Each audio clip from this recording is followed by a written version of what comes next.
Buenas, estamos en la noche abierta con Jaime Ordóñez, hoy con nuestros invitados Esteban Calvo y Paola Gutiérrez, abogados especialistas en derecho laboral.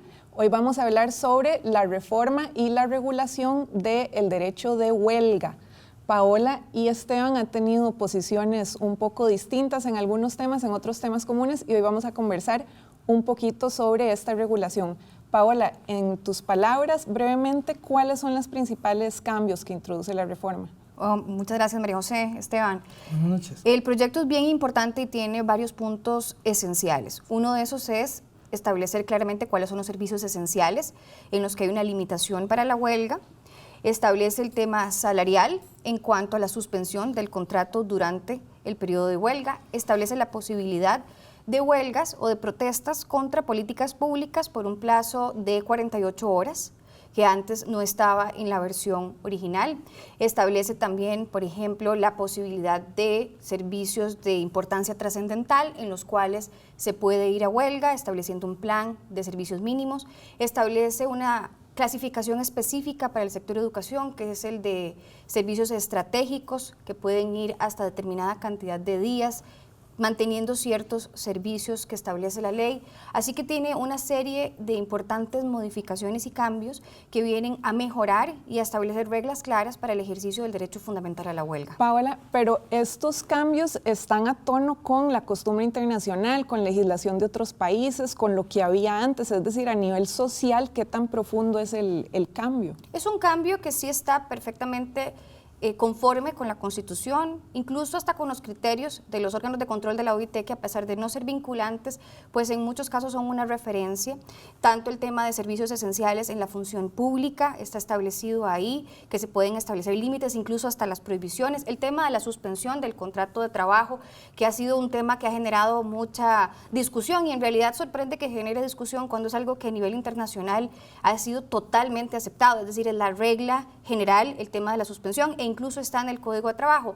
Yo creo, María José, que una de las cosas importantes es que la reforma procesal laboral introdujo cambios en el tema del ejercicio del derecho a huelga, pero la redacción de los artículos se prestaron para muchas confusiones, para problemas de interpretación, sobre todo con las famosas huelgas contra el combo fiscal, y entonces se identificaron lagunas y situaciones que debían ser corregidas, también a la luz de la realidad y de las necesidades del país, y eso propone el proyecto. ¿Vos cómo lo ves? Porque Paola explica pues que está a tono con la doctrina internacional, con las disposiciones de la OIT. Vos has sido crítico del proyecto y a tono con lo que decía Paola, que llenaba huecos de la reforma laboral, que venía como a resolver o pagar incendios. Yo pienso que el proyecto efectivamente tiene un contenido que no es acorde con los principios de libertad sindical. El proyecto, por regular la huelga, termina introduciendo una serie de restricciones al ejercicio de ese derecho que, reitero, no son acordes con los principios de libertad sindical. ¿Qué es lo que no es acorde? Apuesta, ya te explicaré, incluso apuesta a la cabeza, apunta a la cabeza y amenaza de muerte a los sindicatos, lo cual desde luego no puede estar acorde con la legislación internacional en materia de libertad sindical e incluso con nuestro ordenamiento jurídico. Hay muchas cosas que el proyecto tiene que, en mi entender, son muy cuestionables. Ya adelantaba una, el proyecto por regular la huelga termina amenazando de muerte a los sindicatos, proponiendo medidas para disolver sindicatos por actos ilícitos que se le puedan endilgar al dirigente o el representante sindical. Ya hablaremos de eso más adelante. Ahora quiero que hablemos un poquito de la disolución, pero en cuanto a servicios esenciales, a la prohibición... Bueno, en servicios esenciales lo que el proyecto hace, en realidad allí innova muy poco. Lo que hace es mantener el esquema de prohibición absoluta que tiene nuestro Código de Trabajo desde el año 1943. Lo cual para mí es un desatino, porque esa fórmula de prohibición desde el año 43 nos ha demostrado una y 500,000 veces que la prohibición no funciona, la prohibición de la huelga no funciona en servicios públicos esenciales. Uno esperaría del legislador que a la hora de entrar a hacer una reforma de ley, pues reforme aquello que no está funcionando en la ley. En este caso no, en este caso el proyecto lo que hace es reiterar el esquema prohibicionista, acentuando la prohibición a través de otra serie de medidas que terminan en algunos casos incluso criminalizando claramente el ejercicio del derecho fundamental de la huelga. Paola, ¿funciona o no funciona? Vamos a ver, Claro que sí funciona. Lo que pasa es que también hay que tener como referencia el hecho de que la reforma procesal laboral estableció requisitos mucho más sencillos para que la huelga pudiera ser declarada legal, que era un aspecto que antes se criticaba. Entonces, eso vino a ser reformado con la reforma procesal laboral y eso no lo cambia el proyecto. El proyecto me parece bastante interesante o agresiva la posición de Esteban en cuanto a que es... ¿Qué dijiste? Criminaliza no, la huelga pero o los sindicatos. Lo hace de manera clara y directa, ya diré un par de ejemplos. En ningún momento el proyecto atenta ni contra la libertad sindical, ni contra el derecho a huelga, ni contra los convenios internacionales. Es más, los convenios internacionales lo que establecen es que la huelga tiene que regularse de acuerdo con las necesidades y de acuerdo con lo que disponga la normativa interna de los países, y es lo que precisamente propone este proyecto. Ahora, la visión correcta del proyecto es que viene a darle seguridad al resto de la ciudadanía, que cuando lo que tenemos son huelgas en servicios públicos, que es a lo que más estamos acostumbrados, la gente no vea amenazada ni en riesgo ni su salud, ni su seguridad, ni su vida. Es precisamente eso lo que propone el proyecto. Y otra cosa muy importante, María José, el proceso de calificación de la huelga, que es el elemento más importante que tenemos los ciudadanos para garantizarnos una seguridad mínima en cuanto a la prestación de servicios, porque a partir de la declaratoria de legalidad o ilegalidad es que se pueden tomar acciones concretas. Ahora ha sido un calvario, ha sido un viacrucis, es decir, hemos tenido que esperar meses para las declaratorias de ilegalidad, y el proyecto lo que establece es un proceso mucho más rápido, mucho más concreto. Eso es el único acierto que tiene el proyecto, dicho sea paso, reformar el proceso de calificación para que sea más expedito.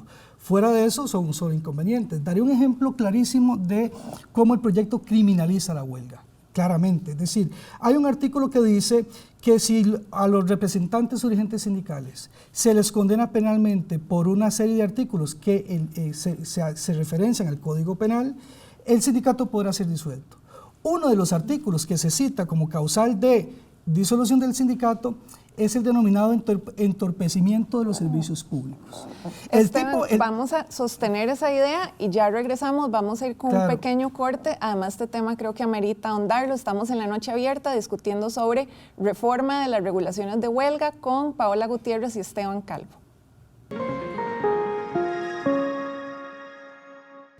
Hola, estamos aquí de regreso en la noche abierta con Jaime Ordóñez, un espacio en donde todas las opiniones caben. Hoy estamos con las opiniones y criterios de dos especialistas en derecho laboral, Esteban Calvo y Paola Gutiérrez, conversando sobre huelga y derechos laborales.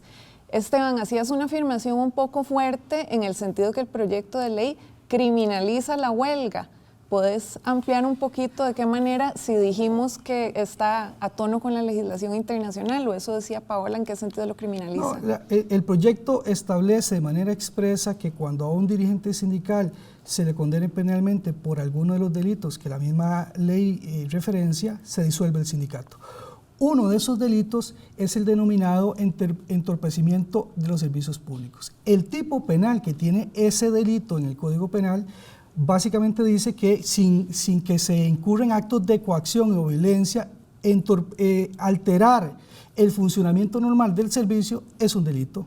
Pues bien, ¿cuál es la naturaleza de la huelga? La huelga lo que apunta es a entorpecer el funcionamiento normal de la actividad productiva. Esa es la esencia de la huelga, de manera que si ligamos ese delito, ese tipo penal, en el contexto de huelga, lo que estamos haciendo es de facto transformando la huelga de derecho fundamental en la huelga de delito penal. La conexión es directa, es imposible irse a una huelga a los servicios públicos, aún en una huelga legal, y no alterar el funcionamiento normal del servicio.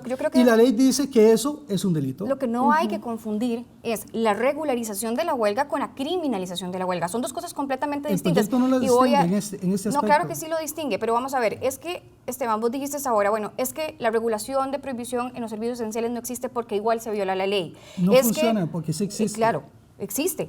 Y se debe de mantener así, pero señalabas que no era efectivo porque igual se incumple. Es que el problema aquí que tenemos no es que el proyecto no sea importante, es que los sindicatos o la gente que llama a huelga lo que quiere es una libertad total para hacer lo que les dé la gana sin consecuencias, como lo que sucede ahora, que una huelga ilegal, se pagan salarios, no se pueden tomar represalias, no se pueden despedir, no se puede hacer absolutamente nada. Realmente no hay diferencia en este momento, en este país, entre una huelga ilegal, una huelga salvaje, como lo es una huelga en servicios esenciales, que está expresamente prohibido, y una huelga legal. No tiene absolutamente ningún sentido que todas estas versiones de la huelga tengan exactamente la misma respuesta por parte del ordenamiento, porque Paola, los ciudadanos que somos un tercero, que no tenemos vela en el entierro, somos los más perjudicados con eso. Otro tipo de huelga, ahora hiciste referencia a la huelga política que se prohíbe, se permite por lapsos de 48 horas. ¿No es toda huelga al final una huelga política? ¿Y qué se puede hacer efectivamente jamás. en 48 La horas? huelga política, incluso en el 371, lo que establece el proyecto es que está expresamente prohibida. Lo que se permite es la protesta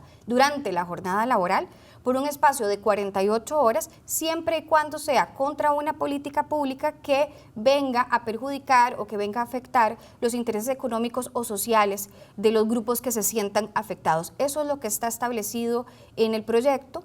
Inicialmente el proyecto lo que establecía originalmente era que no se permitiera, porque la huelga debería de estar limitada a lo que significa dentro del contexto de una relación laboral. Porque, por ejemplo, María José o Esteban, en el caso de una huelga contra políticas públicas, el patrono a quien se ve afectado con el servicio, porque hay que recordar que la huelga es la legitimación del daño, como lo decía Esteban, pero no la legitimación del delito. Entonces, un patrono ve suspendida su actividad totalmente o de forma parcial, no puede traer trabajadores para que vengan a continuar con el servicio si fuera un servicio público o con la actividad económica si fuera una empresa privada, y no puede hacer absolutamente nada porque no tiene ninguna injerencia sobre sobre lo que se están manifestando o con lo que están protestando sus trabajadores. Por eso es que al menos tiene que tener una limitación para efectos de que se pueda manifestar, protestar dentro de la jornada laboral, pero también es importante señalar que el proyecto específicamente menciona que fuera de la jornada laboral se pueden hacer todo tipo de manifestaciones y todo tipo de protestas sin límite. Ya sería el colmo que eso también Esteban, lo prohibieran. ¿cuáles de estos puntos se han tocado en la acción de inconstitucionalidad? ¿Qué se está en la consulta? ¿Qué se está revisando? Yo tengo entendido, yo no participé en la redacción de esa consulta, tengo entendido que se cuestiona el tema de la limitación tan drástica que tiene la huelga contra políticas públicas. Que aquí hay que aclarar lo siguiente: el texto original establece una prohibición pura y dura a la huelga contra políticas públicas.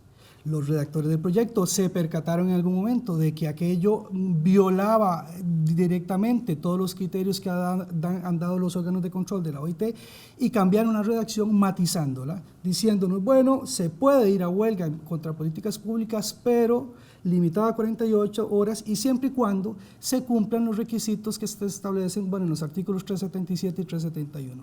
Lo que hay que darse cuenta es que condicionar la huelga contra políticas públicas al cumplimiento de esos requisitos hace inviable la huelga contra políticas públicas por una sencilla razón, porque aquellos requisitos están pensados para la huelga de empresa o de industria. Pero incluso ahí se establece que no se tiene que cumplir con la conciliación previa. Pero todo lo demás sí, el apoyo de los... sí, claro. Claro, pero esos requisitos están pensados... Es que la huelga tiene que tener límites. Sí, bueno... No es un derecho absoluto que sea Yo no digo irrestricto. que no, lo que estoy diciendo es que esos requerimientos están pensados para otra modalidad de huelga. Imponer o condicionar la huelga contra políticas públicas a aquellos requerimientos que están pensados para otra ¿Pero cuál modalidad de requerimiento huelga, haría imposible la huelga contra políticas públicas? hacer procesos de votación para determinar apoyo mínimo, tener un apoyo etcétera. mínimo para suspender No el servicio. No solo contar con el apoyo mínimo, sino Esteban, acudir a los mecanismos para poder determinar que esos requisitos están pensados para la huelga que acontece en una empresa. Vamos pensando, es imposible cambiando un cumplirlos poquito para una huelga contra políticas públicas. Y Cambiando, termino con esto. De manera que el cambio de redacción no nos genera ningún cambio con la prohibición real, porque al final no se podrá acudir a una huelga legal contra políticas Claro públicas. que sí se ¿Cuál podría. es entonces la legislación o la vertiente que hubieran querido entonces los sindicatos? Es decir, ¿qué sería viable? ¿Qué tipo de regulaciones serían viables según todos estos descontentos o inconformidades? Mire, bueno, claro, yo no hablo por los sindicatos. Yo lo que puedo decir es que partiendo de la experiencia histórica que hemos tenido, que la huelga en servicios públicos esenciales ha estado prohibida desde el año 43. Y hay que recordarlo porque esto se olvida, porque ahora se habla de lo que pasó con la reforma procesal laboral recientemente, pero desde el año 43 hasta que entra en la reforma procesal laboral, la huelga en servicios públicos esenciales no solamente estaba prohibida, sino que implicaba pérdida de salario desde el primer día. Los trabajadores perdían el salario. 2, la huelga conducía al despido sin responsabilidad patronal, porque la huelga era declarada ilegal y eso era causa de despido. E incluso durante mucho tiempo existió la sanción penal contra dirigentes sindicales que promovieran huelgas en servicios públicos y se les penaba con cárcel. Y hubo dirigentes sindicales en cárcel. Yo podría dar incluso referencia con nombres y apellidos. Teníamos entonces un régimen prohibicionista de la huelga en servicios públicos, al que se le aparejaban las sanciones más drásticas que puede haber en el mundo del trabajo, solo faltaba la pena de muerte. Pero ese ha sido el desarrollo histórico de la huelga en este país y en muchos, pero la situación actual no es esa, Esteban. No, pero vamos a ver, ese esquema de prohibición, repito, con ese aparataje de sanciones drásticas, no evitaba las huelgas en los servicios públicos esenciales. Siempre se daban. Muy bien. ¿Qué es lo que han hecho los países pues que han tenido una mayor experiencia en resolver esto de mejor forma? Han permitido la huelga en servicios públicos, condicionándola a asegurar la prestación del servicio, porque eso sí es una garantía a los ciudadanos. Pero, yo en esto concuerdo. Vamos a hacer un momentito un corte y ya ahorita retomamos claro, con esta experiencia claro, internacional. Nos vamos a un corte, estamos en la noche abierta, en donde todas las opiniones caben, hoy con Esteban Calvo y Paola Gutiérrez, hablando de regulación de las huelgas. Bueno, estamos de regreso con La Noche Abierta con Jaime Ordóñez, hoy hablando sobre las reformas de regulación del derecho de huelga con Paola Gutiérrez y Esteban Calvo, especialistas en derecho laboral. Hemos hablado de algunas de las partes controversiales del proyecto y tal vez una de las más problemáticas o que más se ha cuestionado, Paola, es el cambio en el sentido de que ya se podría rebajar el salario desde el día 1. Para mí ese es uno de los cambios más importantes del proyecto. Lo que señala el proyecto es la posibilidad de que al llamarse a huelga se suspenda el contrato de trabajo, que es algo que no es nuevo, es algo que ya está en el artículo 380 del Código de Trabajo. Ha sido un problema de interpretación.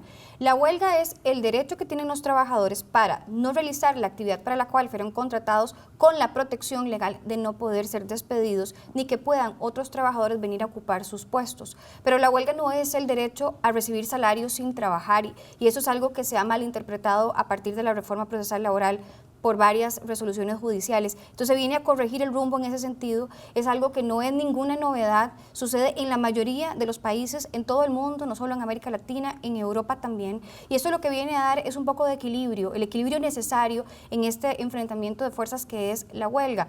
El salario, además, la continuidad en el pago del salario tiene dos efectos importantes, en la prolongación de la huelga, porque las personas que suspenden su actividad siguen recibiendo puntualmente su salario, y además en los motivos por los cuales se va a huelga, porque hay que pensarlo mejor para efectos de que la huelga tenga sentido.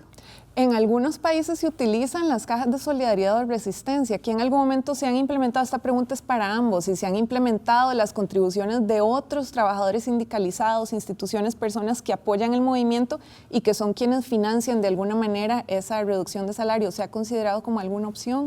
Sí, en el pasado se han aplicado, porque hay que recordar, y en eso tiene razón Paola, la reforma lo que hace en ese punto, en el aspecto salarial, es devolvernos al estadio que teníamos antes de la reforma procesal laboral, si no se pagan salarios. En el derecho internacional lo que encontramos es, y esto es un criterio de la OIT, que ese tema pues, del pago de salarios no debe quedar dispuesto, ya sea exigiendo el pago del salario o prohibiendo el pago del salario en una ley, sino que eso es un tema que debe confiarse a las partes en el conflicto, precisamente porque es uno de los temas que deben de entrar en juego en la negociación. Es decir, que lo negocien claro, entre las partes. es la mejor fórmula, pero bueno, yo insisto en que el tema del salario efectivamente es un tema que incide en la dinámica de la huelga, puede tener incidencia en la prolongación, aunque la prolongación de la huelga, por lo menos en su fase de calificación, depende de lo que dure el juez calificándola o no. Puede modificar, digamos, la dinámica en sí la huelga, pero no es determinante para establecer si va a haber una huelga o no. Si eso fuese así, no nos explicaríamos la historia de los movimientos sociales, no solamente en Costa Rica, sino en todo el mundo, que se han ido a huelgas muy intensas y muy prolongadas sin pago de salarios. Yo citaré aquí un ejemplo que le puede ser familiar a mucha gente. En la administración de don José Figueres Olsen hubo una huelga en el magisterio que se prolongó por más de casi mes y medio, y allí no hubo paga de salarios. Y eso no desmotivó a la gente para sumarse al movimiento, que fue muy intenso, ni tampoco le restó intensidad. Es un aspecto muy importante a determinar. Sí, estoy de acuerdo con que debe regularse y regularse bien, pero en el debate público se nos ha hecho creer que como ahora la reforma plantea que no se va a pagar salarios, van a desaparecer las huelgas mágicamente de los servicios públicos, especialmente los servicios públicos esenciales. Ahí yo señalo que hay un engaño, eso no va a ser así, porque Anteriormente no había pago de salarios e igual se daban las huelgas. Con el pago de servicios públicos, el sostenimiento de los servicios públicos esenciales, yo quisiera, ya hemos hablado un poco desde la perspectiva de los derechos de los trabajadores, desde la perspectiva de la población, del resto de la población que no esté en el movimiento y su preocupación es el tema de servicios. ¿Queda o no queda resuelto con esta regulación la garantía de que se va a sostener la prestación del servicio? No hay ninguna ley, María José, que pueda garantizarnos que la gente no la va a incumplir. Lo que sí puede establecer la ley es cuál es el supuesto jurídico que se debe de cumplir y en caso de incumplimiento que haya una respuesta por parte del sistema para la protección de la mayoría, que somos los ciudadanos. En la huelga pasada de la Caja Costarricense del Seguro Social, que se suspendieron servicios esenciales en los que está expresamente prohibido, líderes sindicales que estaban a la cabeza de estos movimientos garantizaron en diferentes manifestaciones y medios de comunicación que ellos estaban manteniendo servicios mínimos. Así que el tema de los servicios mínimos en servicios esenciales no nos lo tenemos que imaginar, ya lo hemos vivido y hemos visto que es un completo desastre, porque ya en este país vivimos con servicios mínimos. Ellos dijeron que habían garantizado los supuestos servicios mínimos en hospitales y hubo más de 80,000 citas suspendidas, 1,600 cirugías que no se realizaron y tenemos además una gran inversión que está haciendo la institución para evitar las listas de espera que son hasta de 3 años y todos estos movimientos lo que vienen es a afectarlo. Lo mismo con la educación, lo mismo por ejemplo en otras áreas en donde la población por un tema de interés general no se puede dar el lujo de simplemente no recibir el servicio. Entonces, ¿cuál es la respuesta que da el proyecto? Bueno, una declaratoria de ilegalidad muchísimo más expedita y además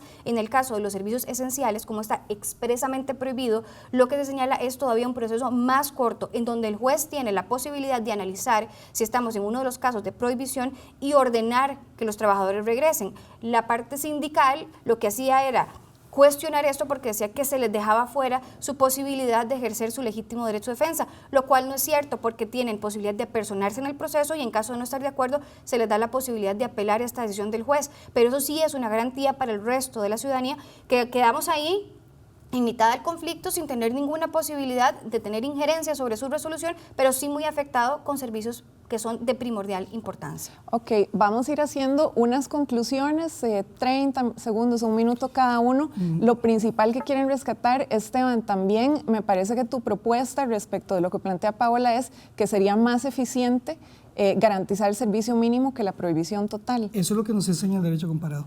Este proyecto de ley no viene a resolver ni a solucionar un ápice los problemas que tenemos cuando la huelga acontece en servicios públicos esenciales, porque reitera el esquema de provisión que tenemos desde el año 43. Y si en 76 años ese esquema no ha funcionado, no va a funcionar por los próximos 100.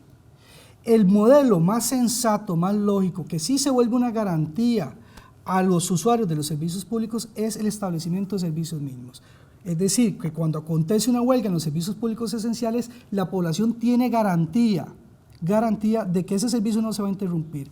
El ejemplo que da Paola, pues más bien atribuye a nuestra tesis, porque es cierto que en algunos casos los sindicatos han establecido servicios mínimos esenciales, pero lo hacen a su antojo, lo hacen de una manera absolutamente discrecional. La idea es que una ley establezca un mecanismo seguro para que las partes en conflicto sean las que determinen cómo se establecen los servicios mínimos esenciales. Y si no lo pueden hacer, interviene un juez, una juez de la República, y define cuál es el plan de servicios mínimos. Y esa definición la hará atendiendo prioritariamente a los intereses de las personas usuarias de los servicios. Muy bien. La Paola, prohibición lo único que nos garantiza son la continuidad de huelgas salvajes. Bueno. Debemos cambiar el esquema y decirle a la ciudadanía, si queremos asegurar que cuando acontezca una huelga en servicios públicos esenciales no va a haber una interrupción abrupta, hay que migrar al sistema. Vamos a escuchar las conclusiones de Paola.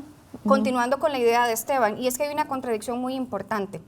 Si los servicios esenciales están prohibidos por ley, nos dice Esteban, que en ese caso no importa que estén prohibidos porque igual los van a incumplir, porque igual van a ir a huelga. Pero al mismo tiempo nos dice que si los servicios mínimos están garantizados por ley, ahí estamos todos tranquilos porque se van a cumplir. Es decir, en unos casos sí vamos a incumplir la ley, en otros casos no las vamos a incumplir y realmente que los ciudadanos no nos podemos dar ese lujo. Muy bien, les agradecemos muchísimo a Esteban Calvo, a Paola Gutiérrez por haber estado acá en La Noche Abierta con Jaime Ordóñez conversando hoy sobre la regulación del derecho de huelga. Definitivamente es un tema que da para mucho más. Tendremos que hacer segundo y tercer programa para seguir hablando de muchos de los temas, pero es todo por hoy. Nos vemos la próxima semana con más temas de actualidad. Buenas noches.